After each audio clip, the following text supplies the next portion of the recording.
Good evening. As the country mourns 40 braves who have been martyred at the Pulwama attack in Kashmir, we bring you no debate and no opinion this evening, just the news on Mirror Now.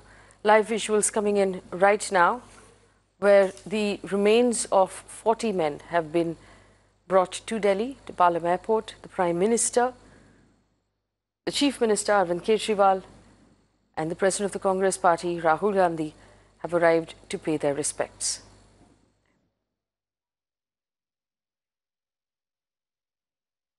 "40 Jawans were martyred as India mourns the Pulwama terror attack.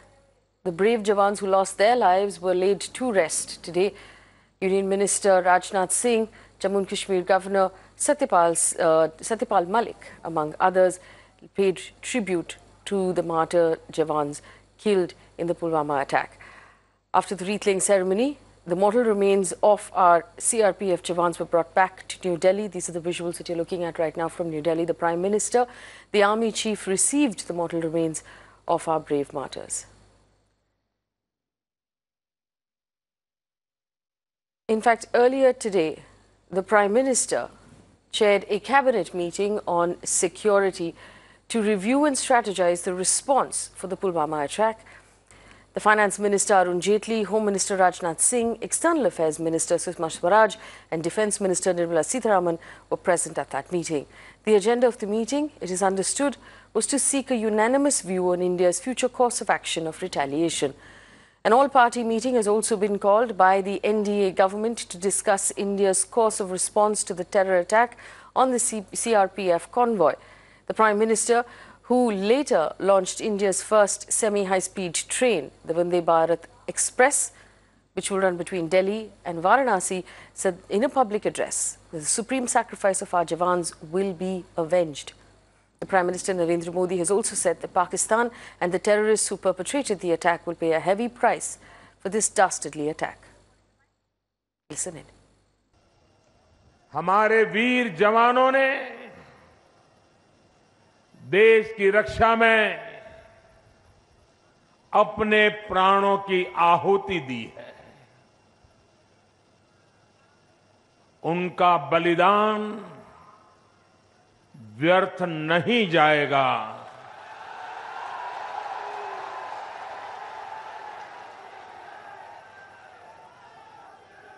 ये भरोसा झांसी की धरती से, वीरों और वीरांगनाओं की धरती से मैं 130 करोड़ हिंदुस्तान वासियों को देना चाहता हूं। Well, the Union Home Minister Rajnath Singh, who was seen helping carry a coffin of a slain CRPF Jawan after he laid a wreath on the mortal remains of the troops, has said that our nation will not forget the supreme sacrifice of our brave CRPF Jawans, and their sacrifice will not go in vain. हमारे CRPF के जो जवान शहीद हुए हैं, आज उन शहीदों को मैंने भी श्रद्धांजलि दी है और महामहिम राज्यपाल महोदय ने भी श्रद्धांजलि दी है, और हमारे दिल्ली से होम सेक्रेटरी, बहुत सारे अफसर्स आए हैं और जम्मू कश्मीर के सब सारे अधिकारी थे, सभी लोगों ने आज शहादत दी है, उनको श्रद्धांजलि दी है और साथ ही साथ उनकी शहादत के प्रति सम्मान भी व्यक्त किया है। और मैं यह मानता हूं कि उनकी शहादत को केवल हम ही लोगों ने सैल्यूट नहीं किया है, बल्कि सारा भारत ऐसे बहादुर जवानों की शहादत को सैल्यूट किया है, पूरे भारत ने। और मैं यकीन दिलाना चाहता हूं कि भारत सरकार और साथ ही साथ जम्मू कश्मीर की सरकार भी यह पूरी तरह से शहीद जवानों के परिवारों के साथ खड़ी है। और सभी राज्य सरकारों से भी मैंने यह अनुरोध किया है कि जो भी शहीद परिवारों की अधिकतम वह मदद कर सकते हों, वह परिवारों की अधिकतम मदद करें। और श्रद्धांजलि देने के बाद आज अधिकारियों के साथ भी एक हमारी बैठक हुई है, जिसमें आज राज्यपाल महोदय थे, होम सेक्रेटरी थे, chief secretary Jammu Kashmir, DGP Jammu Kashmir और आर्मी कमांडर और डीजी सीआरपीएफ और कुछ सीनियर ऑफिसर्स उसमें मौजूद थे। जो भी आवश्यक निर्देश देने चाहिए वो आवश्यक निर्देश सारे अधिकारियों को दिया है। और मैं बता देना चाहता हूं कि हमारे सुरक्षा के बलों का हौसला पूरी तरह से बुलंद है और आतंकवाद के खिलाफ हम जो निर्णायक लड़ाई लड़ रहे हैं उसमें हमें कामयाबी मिलेगी। और इस हमारी निर्णायक लड़ाई के साथ पूरा देश पूरी ताकत के साथ, पूरी मजबूती के साथ खड़ा है। और जम्मू कश्मीर की आवाम को भी मैं अपनी तरफ से यकीन दिलाना चाहता हूं कि सीमा पार से आतंक फैलाने वाली जो ताकतें हैं उनके मंसूबों को हम किसी भी सूरत में कामयाब नहीं होने देंगे। मुझे इस बात की खुशी है कि जम्मू कश्मीर की जनता आतंकवाद के खिलाफ इस लड़ाई में पूरी तरह से हमारे साथ है। कुछ ऐसे एलिमेंट्स हैं जो सीमा पार की जो आतंकवादी ताकतें हैं, आतंकवादी संगठन हैं अथवा आईएसआई, इनके साथ उनकी मिली भगत है और आतंकवाद की गहरी साजिश में ऐसे सारे लोग भी कुछ शामिल हैं। और मैं कहना चाहता हूं, ऐसे लोग जम्मू कश्मीर की जनता के भविष्य के साथ वो खिलवाड़ तो कर ही रहे हैं और खास तौर से हमारे जम्मू कश्मीर के नौजवानों के भविष्य के साथ भी वो खिलवाड़ कर रहे हैं। और मैं ये भी कहना चाहूंगा कि पाकिस्तान और आईएसआई से पैसा लेने वाले भी कुछ एलिमेंट्स यहां पर हैं, कुछ ताकतें हैं। और मैंने आज कहा है स्पष्ट रूप से यहां अधिकारियों को भी जम्मू कश्मीर के कि ऐसे लोग जो पाकिस्तान से पैसा लेते हैं, आईएसआई के साथ जिन लोगों की मिली भगत है, उनके सिक्योरिटी को रिव्यू किया जाना चाहिए। और मैं पूरे देश की जनता से भी अपील करना चाहता हूं कि इस समय बहुत सारे ऐसे भी एलिमेंट्स हैं जो कम्युनल हार्मनी को तोड़ने की अपनी तरफ से कोशिश करेंगे। लेकिन मैं जानता हूं कि जब भी इस प्रकार का संकट देश के सामने आया है तो चाहे कोई किसी जाति का हो, किसी पंथ का हो, किसी मजहब का हो, किसी धर्म का हो, सभी एकजुट होकर इसके खिलाफ संघर्ष करने के लिए खड़े हुए हैं। और आज तो मैं कह सकता हूं, भारत की बात छोड़िए, दुनिया की इस्लामिक कंट्रीज ही आतंकवाद के खिलाफ लड़ने के लिए एक साथ अंतर्राष्ट्रीय मंच पर खड़ी हो रही हैं। इसलिए ऐसी ताकतें यदि कोशिश करती हैं तो उनको मुंहतोड़ जवाब दिया जाना चाहिए। आज मैं यह भी कहना चाहूंगा कि कनवाय के ऊपर जो हमारे सीआरपीएफ का कनवाय था, जिस तरीके से उस पर फिराइन हमला हुआ है, तो आज की बैठक में यह निर्णय हुआ है कि जिस समय कनवाय चलेगा, बड़ा कनवाय चलेगा, उस समय हमें सिविलियंस के मूवमेंट को थोड़े समय के लिए रोकना पड़ेगा। उसके कारण हमारे सिविलियंस को थोड़ी देर के लिए सुविधा हो सकती है, उसके लिए हम उनसे क्षमा चाहेंगे। और मैं ये कहना चाहूंगा कि सभी लोग अमन शांति बनाकर रखने की कोशिश करें। और मैंने यह भी कहा है कि यदि सांप्रदायिक सौहार्द अथवा अमन अमान को बिगाड़ने की कोशिश किसी की तरफ से की जाती है तो पूरी शक्ति के साथ उनसे निपटा जाना चाहिए। Well, like the Home Minister was saying that there would be an inconvenience to the citizens because of the security measures that have been brought into place. There is an investigation that's currently taking place at the site of the attack, besides which the rest of Kashmir is obviously at heightened security. Mir Fareed, my colleague, joins us now from Hyderpura and Srinagar. Fareed, if you can give us right now, good evening to you, if you can give us right now an idea of the kind of security measures that have been put in place in Srinagar and the rest of Kashmir to begin with. What's happening on the highway at which, where the attack happened, and what is the situation in the rest of the state for security?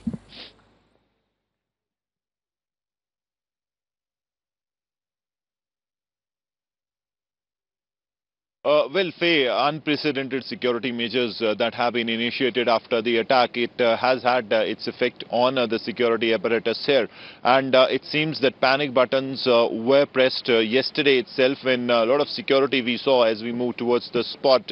And this morning again, a lot of security. In fact, unprecedented. Why I say unprecedented is because Airport Road, which already is very heavily secured today, instead of just one barricading that there used to be to frisk vehicles, there were at least 3 barricades that were erected. Now, that had also to do with the visit of very high-level dignitaries. In fact, you talk of the Home Minister. He, along with that, he had brought a delegation of officers, senior officers. So obviously, that was also a reason why there was so much of security. But otherwise, also a lot of tension.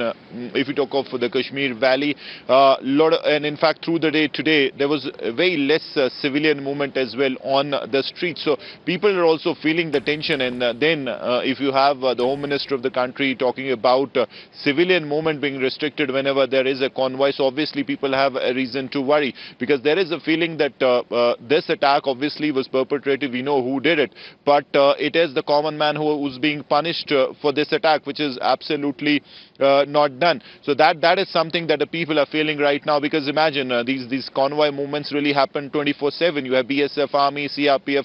So does that mean that people will not at all be allowed because there was one such attack? Now, such an attack can happen anywhere. It has been happening, in fact, across the world. And in fact, even if you talk of various parts of the country, you have had bomb blasts and attacks, but that does not mean that the common man will be put to task. And in fact, he will be punished for what he has not done. So it seems that kind of a message has been sent, obviously. Yeah. Well, Farid, tell us this. Obviously, Kashmir's main business is tourism at this point. There would have been several people, although the exams are on in school right now, so it's really not peak season in India. But if someone does have trips planned to Kashmir, is there an advisory that has been put out by government or by the governor's office on what tourists should be doing at this point?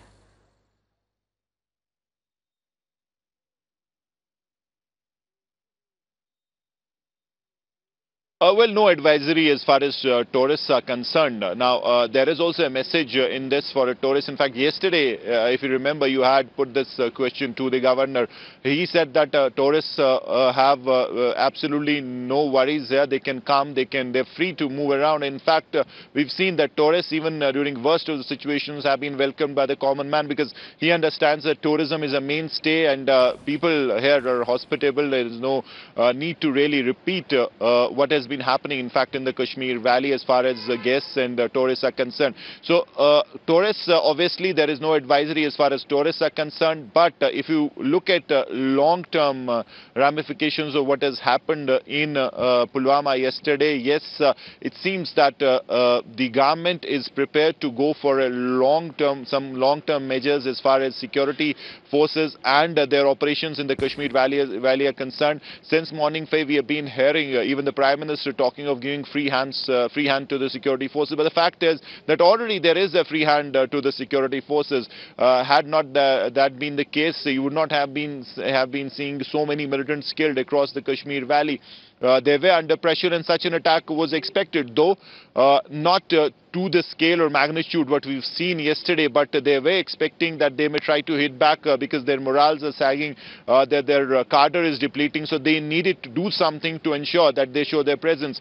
Such an attack was expected. Yes, you have failed as far as generating intelligence is concerned. This is a big security failure, but you cannot really put, you really have to look within and ensure that such a kind of failure does not happen again. But for that, you cannot punish the common man by restricting his movement. So this is something that the government needs to look at. It should not be seen as anti-people by taking such measures. Just one attack really going for such knee-jerk reaction. So all these things need to be balanced when they take these decisions. Common man cannot be put to suffering. So this is something that they'll have to balance. But as of now, it seems that they've decided to take these steps because of the kind of response across the country, and also importantly because this is something that has not happened after, in fact, for a long while, such a big magnitude and so many casualties. Faye? In fact, if we look at the screen right now, the live visuals coming in from Delhi, that's Rajvardhan Rathore, the Union Minister for Sports and Information Technology. Right before him was Rahul Gandhi, the President of the Congress Party. And before him were the three chiefs of the forces, the Army, Navy and the Air Force, paying their respects at Palam Airport to the 40 deceased of the CRPF, whom we lost in the attack that took place yesterday. I just want to quickly go back to Fareed about the investigation that's underway. Fareed, we do know, of course, that the NIA has sent out a team that's assisting. Could you tell us if the Jammu and Kashmir Police is leading that investigation? Is it the NIA leading that investigation? And have they completely cordoned off that area at this point? What do you know about the investigation so far?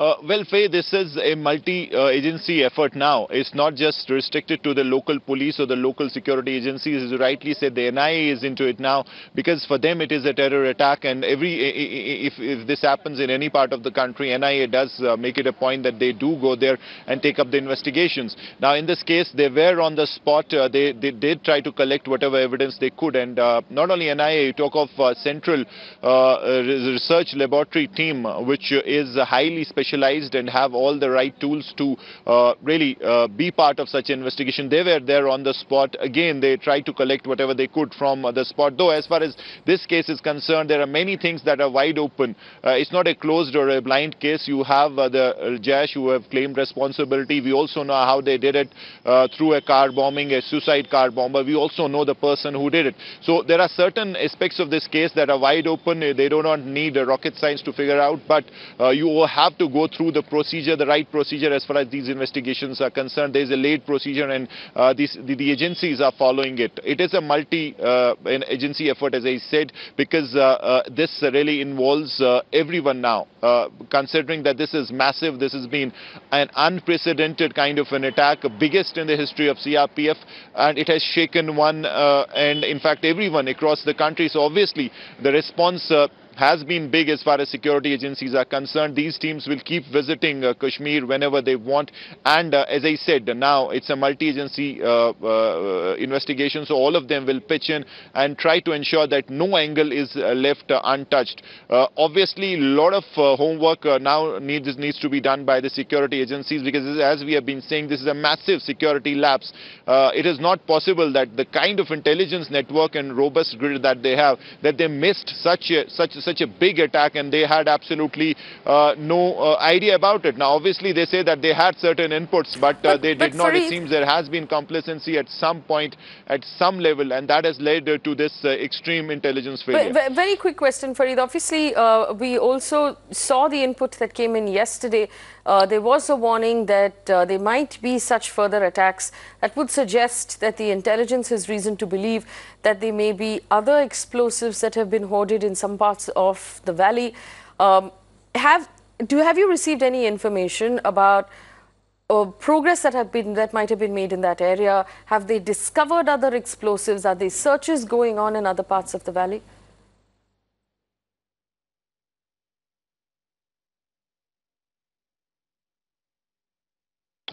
Well, Faye, over the years, there is a very well-oiled mechanism and grid as far as anti-insurgency is concerned. So those operations are ongoing even as I speak to you. It's not that this attack will really change that mechanism. It's just that the urgency will be more. Now, if we talk of South Kashmir areas, Pulwama, where this attack took place, it is a hotbed of militancy and has been for quite some time now. So these anti-insurgency operations, search and combing efforts continue almost 24/7. Yesterday, there was a news that some areas of Pulwama have been completely cordoned off, and search and combing effort continues. But the fact of the matter is that this is not routine. We're not talking of Hizbul or Lashkar who are there. There is a local militant presence as well. This is Jaish-e-Mohammed, and let me tell you, these people, they do not use social media to that extent. They do not really leave their traces. So this will require some effort as far as security agencies are concerned to track them down, and especially especially the people who made this IED. So obviously they have the expertise. They obviously also have the explosives to make an IED. So if they have done it once, they can do it again. So that is the big challenge. How to stop them? These efforts will continue. They'll continue to search the areas of Pulwama where they have inputs of Jaish presence. As we have been saying, this is the Afzal Guru squad of the Jaish-e-Mohammed, people who are mostly Fidai or have been trained to kill, literally killing machines. So Yes. they'll be there, and obviously I'm sure that in the coming days these efforts will be intensified by the security forces. They have some inputs. Obviously I spoke to one senior officer. They have some inputs, but they'll need to really go after those inputs, and I'm sure that in the coming days operations will be intensified as far as that belt of South Kashmir is concerned. All right, Faye, do stay with us, and I hope you're warm this evening, because we do understand that it's very cold in Kashmir as well, which possibly is adding to the challenge of all of the security services that are actually being beefed up across the state. Our Bureau Chief there, Fareed, joining us live from Srinagar. Information coming in that Apollo Hospitals has put out a notice saying that it offers free treatment to Jawans injured in the Pulwama attack for recovery and rehabilitation at any of the Apollo hospitals across India. Of course, the CRPF will have access to government and army hospitals, but that notice coming in there from Apollo Hospitals. And you'll see the visual on your screen right now. This is Pulwama Airport in New Delhi, where the remains of the 40 martyred deceased CRPF Jawans has been brought, and giving people in Delhi, in the national capital, the heads of the forces, an opportunity to pay their respects. We see Rahul Gandhi on the visual, as well as Mr. Rathore, the Union Minister. We understand that the Army, Navy and Air Force chiefs are also there. You can see them standing next to Rahul Gandhi as they each walked up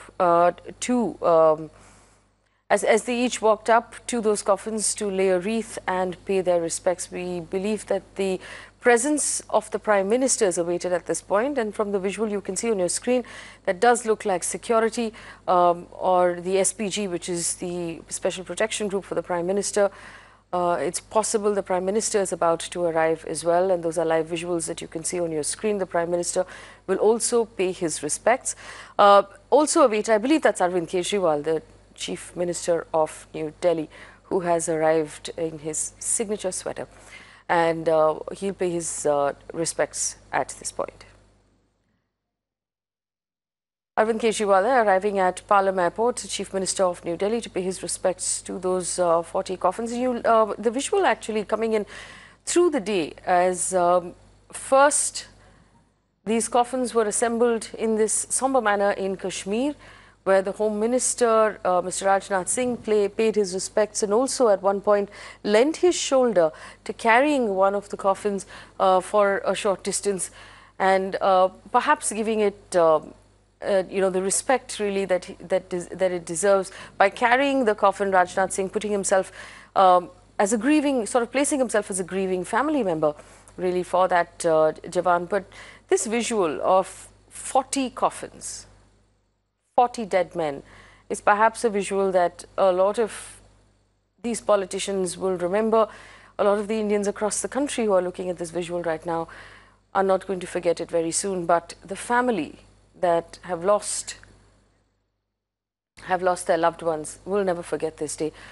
Arriving at Pulwama Airport, Mr. Rajnath Singh, the Home Minister, and Mr. Nirmala Sitharaman, the Minister of Defence, coming in to pay their respects. Mr. Rajnath Singh returning from Srinagar, where he arrived this morning. He's had a very long day. He's had meetings and briefings with security agencies.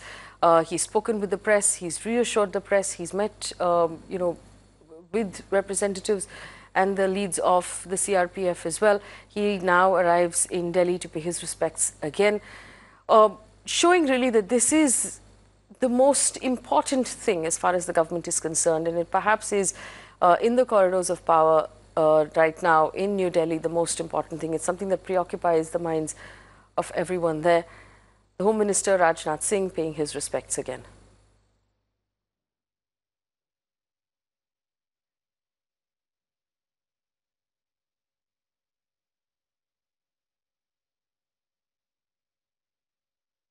Also with Mr. Rajnath Singh arrived Mr. Nirmala Sitharaman, the Minister of Defence of the Government of India. There you see her walking up to the coffins to pay her respects. It is a fairly cold night in New Delhi.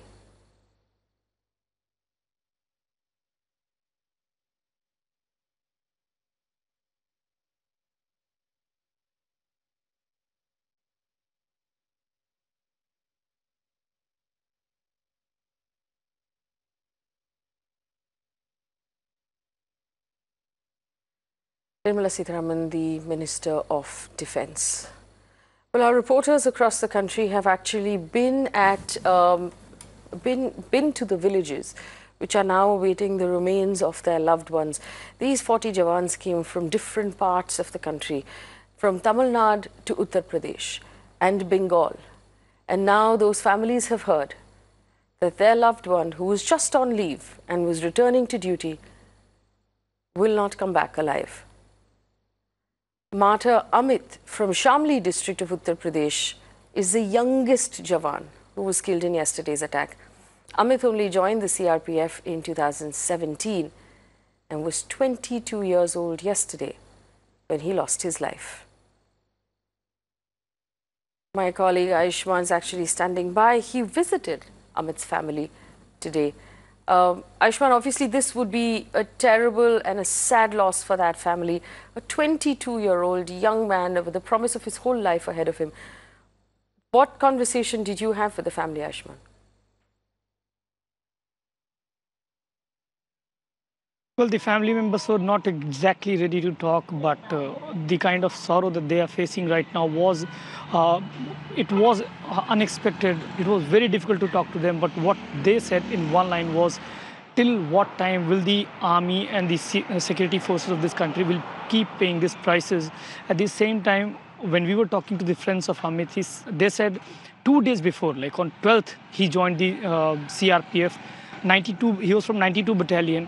He joined the forces in 2017, was the youngest sibling of the 5 brother and sister. He was the youngest one. So you can think of what the family must be going through. At the same time, Samli is the place from where 2 of the Jawans have let down their lives. One person, Constable Pradeep, he was from 12th battalion. He joined the services in 2003. And day before yesterday, yesterday when he was leaving, he called up the family members and said, I'll be reaching the place and be calling you. And in return, the call came that he's no more.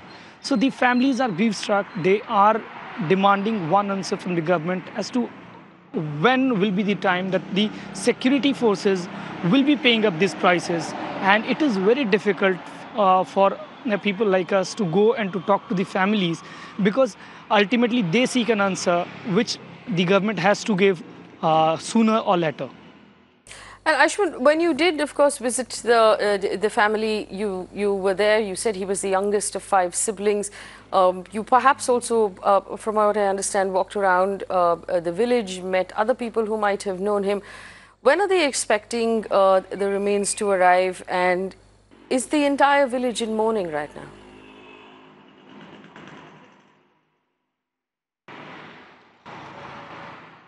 Hello?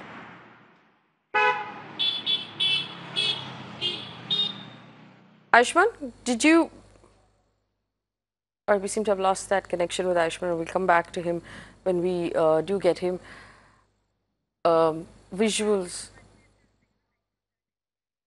on your screen of live shots of Palam Airport where the VIPs paying their respects. Rahul Gandhi checking his phone. And I believe we are awaiting the arrival of the Prime Minister.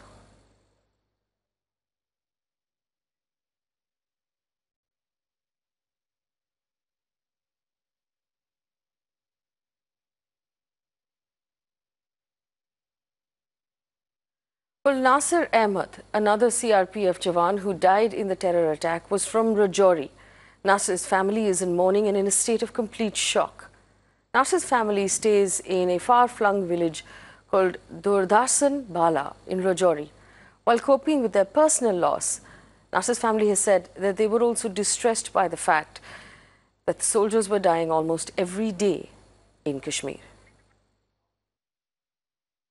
जो इस वक्त ये हादसा हुआ है, हमारे गांव का ये नसीर अहमद मारा गया है। इसके दोनों भाई थे, एक भाई जो है वो मारा गया है, दूसरा जो है वो अभी इधर है, और इसके बच्चे जो हैं वो जम्मू में हैं। और ये हो रहा है, ये बिल्कुल गलत हो रहा है। जैसे एक नसीर अहमद नहीं, साथ में जाने वाले 45 लोगों का हमने सुना है, और हर रोज कश्मीर से कोई ना कोई फौजी, कोई ना कोई खबर यही आती है कि एक ना दो आदमी जो है उसकी डेथ हो ही जाती है।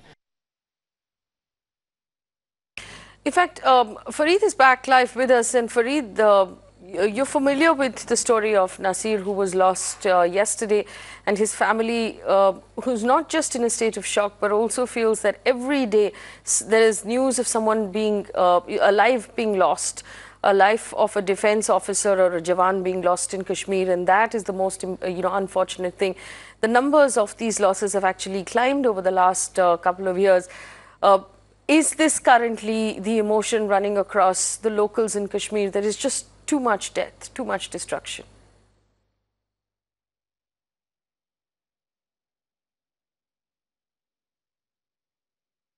Absolutely, Faye. The locals are literally sandwiched in this conflict. Now, every day you have someone in Kashmir who dies, be it a policeman, again he's a Kashmiri, he's a local, be it a civilian, a militant, again he's a local. So it is a continuous mourning for the people of Kashmir. It's just that places keep changing, but the fate is the same. So this is something that is not new to Kashmir. Unfortunately, people have to still live, continue with their lives, so they have somehow learned to live around it. Though this is a constant process now. Imagine yesterday there was this massive blast.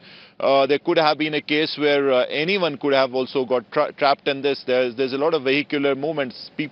Common man was lucky that he in fact missed that attack. Otherwise there could have been civilian casualties as well. So it is a daily process for the common man here in the Kashmir Valley. Death and destruction is being seen from the last 30 years. People are fed up with this, but they really have nowhere to go. Whom will they tell their stories of horror? In fact, every day, I mean, you talk to anyone in the Kashmir Valley, he would have cheated death. He would have seen a situation where he would have been lucky to survive. So that really is the life in Kashmir. But people cannot really escape it. They have to live here, so they'll have to live with it. So that really is the mentality. You have to ensure that the show must go on, and that's something that the common man here ensures. But other than that, as you rightly said, it's a daily story of grief, of pain, of struggle for a common Kashmiri. And in fact, from the last some time, the death toll has only increased, be it civilian or be it policemen, CRPF army men who were getting killed in the Kashmir Valley. That has only increased. There's no doubt about it. While today, everyone will grieve this because this is a massive incident. But then every other day, you have someone dying in the Kashmir Valley. The people feel that not everyone gets the same attention from the government, and no one really cares as to put an end to this, do something about it so that this really ends, this suffering, daily suffering ends. But the way things are going, unfortunately, there seems to be no end to this. This vicious cycle of violence keeps consuming lives, and that really has been the story of Kashmir in the last 30 years. Fareed, tell us what the situation is right now with schools and colleges and general business in Kashmir. Have schools been closed in Srinagar? Will the children continue life as normal at some point on Monday?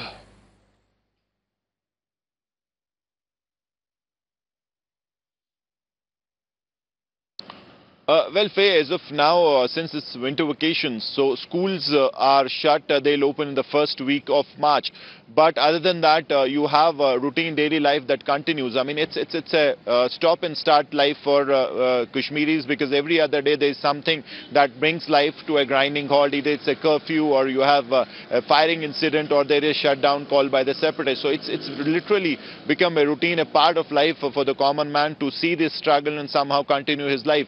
Now, Now, schools, while they are shut, but there are private coaching centers that continue. In fact, just the other day, you had a blast in even a coaching center. So 15 people or 15 students were injured there. So this is, as I said, a daily tale of pain, struggle, of bloodshed in the Kashmir Valley. People are fed up with this. Common man everywhere has the same needs. He wants a safe, secure life with dignity, with education, good economic life for his kids, education and everything. Here also the story is not different, but as I said, he's unfortunately got tangled in this vicious cycle of violence, and the common man has nowhere to go. And today he's been dealt with another blow that convoy movements will mean that a common man, a person who wants to drive, cannot drive, he has to stop. So again, this is something that he has not earned, but he'll have to live with it because there has been a blast, and there has been a decision that everyone will have to pay for that blast. So that's the kind of sense that a common man is feeling out of that decision. But as I said, this is the way that the common man lives there, and this is the way that he has been living, and violence unfortunately has become an integral part, because he has to live with it. He cannot move out of Kashmir, so he has to live with it, and if he has to live with it, he'll have to somehow incorporate this, which is absolutely seems impossible, but that's the way things have happened in the Kashmir Valley. Now, schools will open, but these kind of blasts have had a shattering impact on the psyche of a parent. Imagine he has to send his kids daily to school, even a school bus can come or get trapped in that kind of an attack. So a common man really will have to live with it, somehow ensure that he continues his life, he continues the life of his or education of his kids. So this is the story of a common Kashmiri. He's been living with it from the last 30 years, and unfortunately this vicious cycle of violence is showing no signs of dying down, only consuming more and more lives. Faye? Yes, Fareed, and that is perhaps the most unfortunate thing. Unfortunately, we have stories to tell today, like Fareed was bringing us, of the people who have lost their lives. The martyr Pradeep Kumar was also from Shamli in Uttar Pradesh. He is survived by his wife and 2 children, aged 13 and 15. His brother, who's also a soldier, says he's proud that his brother died in the line of duty, doing his duty for his country. देखो, इसमें जो है ना, एक जवान है वो तो अपनी ड्यूटी करता है, जो है ना, देश के ऊपर शहीद हो रहा है। मैं भी एक जवान हूँ, मैं भी उसी का जो है ना भाई हूँ। मेरा छोटा भाई था, मैं भी जो है ना 94 का जो है ना ITV में भर्ती हूँ, और अभी भी जो है ना सर्विस लुधियाना में मैं कर रहा हूँ। तो एक दुखद घटना तो है ही, लेकिन जो है ना देश के ऊपर शहीद हुआ है, इसके लिए जो है ना कोई शादी हुई इनकी? हाँ जी, शादी है, 2 बच्चे हैं, एक 17 साल का है और एक 13 साल। दोनों बच्चे पढ़ ही रहे हो? दोनों बच्चे पढ़ रहे हैं।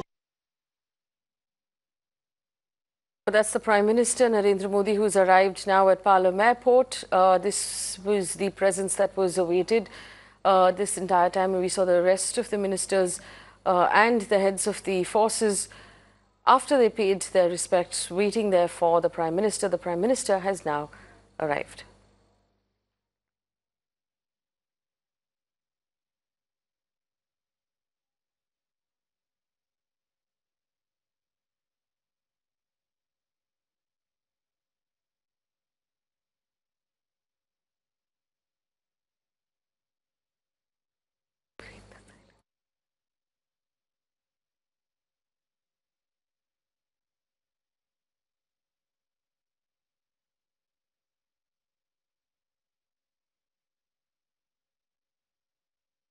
Narendra Modi, who had spoken at 2 different occasions just today, quite emotionally making it very clear that these deaths will be avenged, and that he has, in a very sharp statement, he said he has already given the armed forces his nod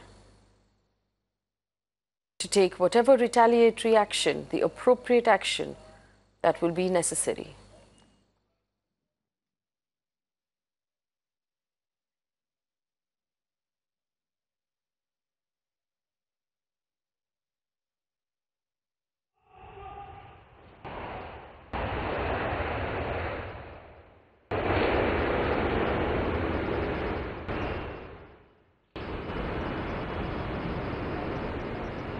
The Prime Minister there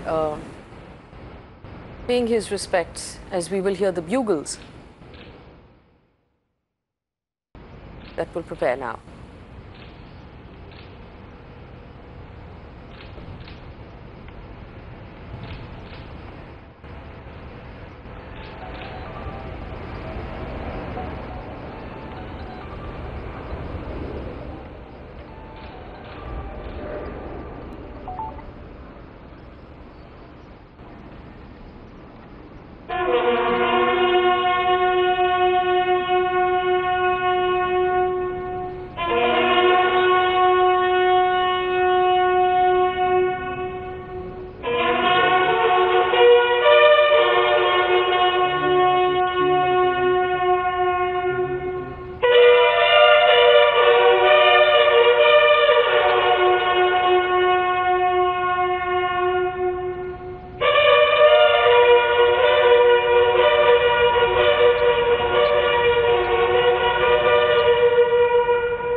The Prime Minister stands in silence as he pays his respects there to the 40 deceased martyrs from the attack in Kashmir at Palam Airport in New Delhi.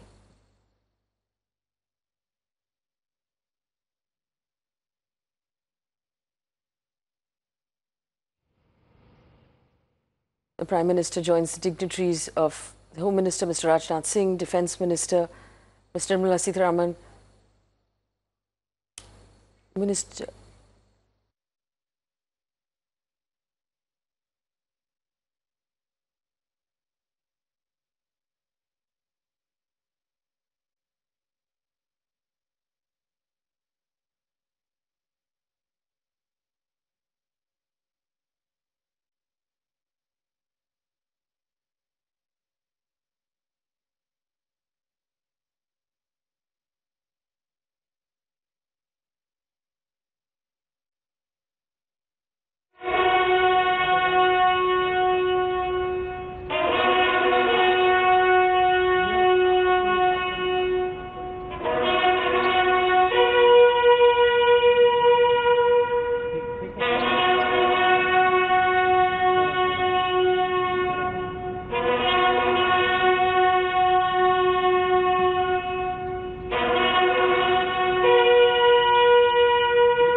Somber walk around all 40 of those coffins that hold the mortal remains of the martyred CRPF Jawans who lost their lives in the attack yesterday.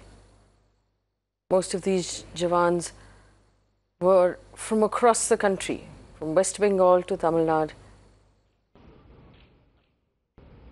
from Himachal Pradesh to Uttar Pradesh. The Prime Minister there greeting his colleagues as they exit Palam Airport after paying their respects. The Home Minister, the Defence Minister, the Minister of Information, followed by Rahul Gandhi, and the three chiefs of the Defence Forces, the Army, Navy and the Air Force.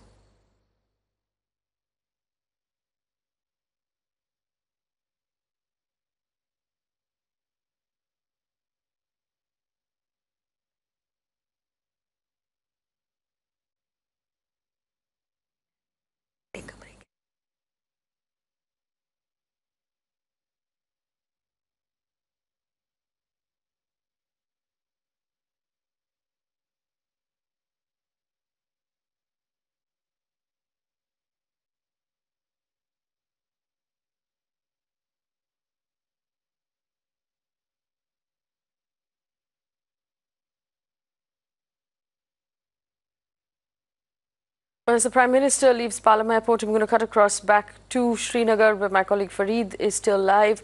Fareed, I understand that security will require you to move from where you are in the next 10 or 15 minutes. Can you explain to us what's going on?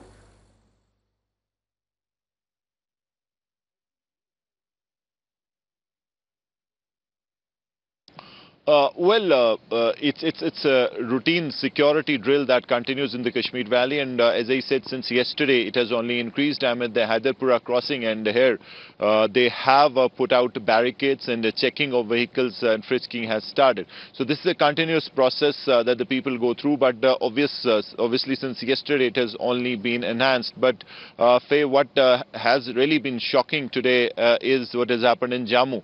Writers having a field day, being literally allowed to really go out and create this frenzy, this violence, and unfortunately giving a completely different color to what has happened, trying to criminalize it. And they've literally gone through those localities in Jammu unchecked, burning vehicles and writing. Now, this is the second failure of the authorities in the last 24 hours. One, they had a big intel and security failure as far as this blast is concerned. And number two, this was something that was very glaring and open, and it didn't need rocket science to figure out that there could be people in Jammu who would try to use this situation and create this communal frenzy. But nothing was done. They went unchecked until Finally, they had to bring out the army in Jammu, and but by then damage was done, not only to property but also to the psyche of the minority community that was there. And let me tell you, Kashmiris, many of them were in fact had to stay in the civil secretariat. People who have gone there to, in fact, as part of their barmu, they had to stay inside for their safety. So this is something that is absolutely unwanted, something that should have been stopped, should never happen, and not at least in the name of nationalism and nationalistic credentials. So that is absolutely shocking, and I wanted to really take your attention to this aspect of failure of the government. This is part 2, and this is the second failure in the last 24 hours. One, a big security and intelligence lapse in Srinagar because of this blast.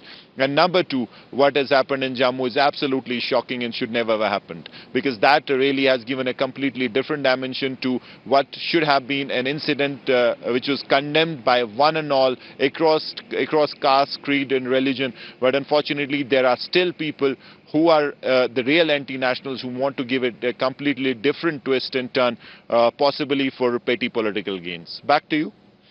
Well, Farid, quick question to you before you're required to move from where you are. We were talking yesterday about the fact that Kashmir has, of course, faced a severe winter over the last couple of weeks, and movement has been, difficult. Yet somehow this attack was planned and carried out and orchestrated. Will the severe winter hinder in any way the investigation or the ability of the armed forces to nab the those who abetted the attack? Because we do understand from your reports yesterday as well that while there was one suicide bomber who drove the truck or who drove the jeep into the bus, there were others who opened fire. What information do security agencies and investigators have on the others who fired or who shot at the other buses?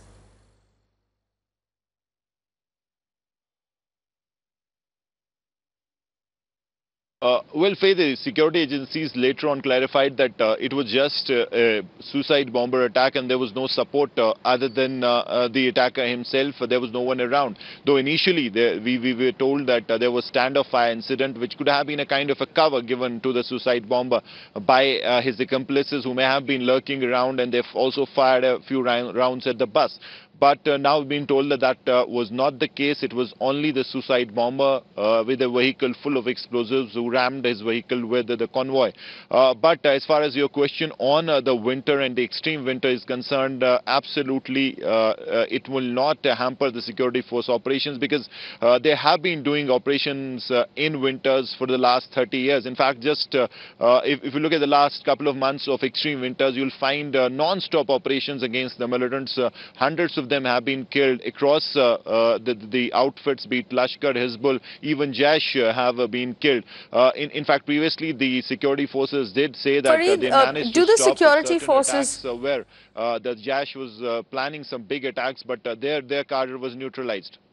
Yes, so Farid, obviously, while you tell us that the driver of this jeep might have been alone at the site, obviously there were other people who helped him, people who assembled the explosives, people who configured the IED, other handlers, bases perhaps in the valley.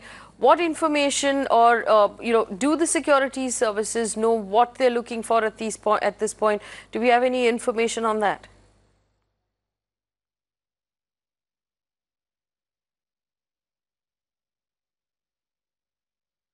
Our sources in the security apparatus tell us that they do have very credible inputs that Jaish has managed to infiltrate some hardcore and well-trained and war veterans as far as getting them into the Kashmir Valley and ensuring that they do something big, sensational, and also recruit young, impressionable minds into the fold and basically turn them into killing machines. Now, that input has not proved wrong, because here you have a case where a local boy, 17-year-old or 18-year-old boy, has been really indoctrinated to the extent that he has become a suicide bomber. Now, this is not something that is easy to do, but they have managed to do it. So that tells you that these are alarm bells ringing, considering that if they've managed to do it with one boy, they can do it with others as well. So this is a big challenge for the security agencies to get to those people. As I said, they call it the Afzal Guru squad, a special Fidain squad that has has been created to launch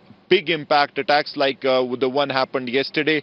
Previously, they were more into sending their Fidai or suicide squad into security force installations. They attacked at the gate, then entered the installations and then held on for longer hours. So this is a multi-pronged challenge for the security agencies, but they know who is doing it. It's just a matter of time when they basically get the right input, and maybe they'll carry out these search and combing operations against them. And that is pivotal because as we have been saying, that if they've done it once, they can do it twice, or the threat is clear and present and consistent. Faye? Right. Fareed, many thanks for joining us live right now on Mirror Now and bringing us those updates. We're going to take a very quick break, but we'll come back with more information and more coverage, especially the candlelight vigils that have taken place across the country as people mourn the loss of 40 lives to mindless, senseless terrorism. On the other side, don't go anywhere.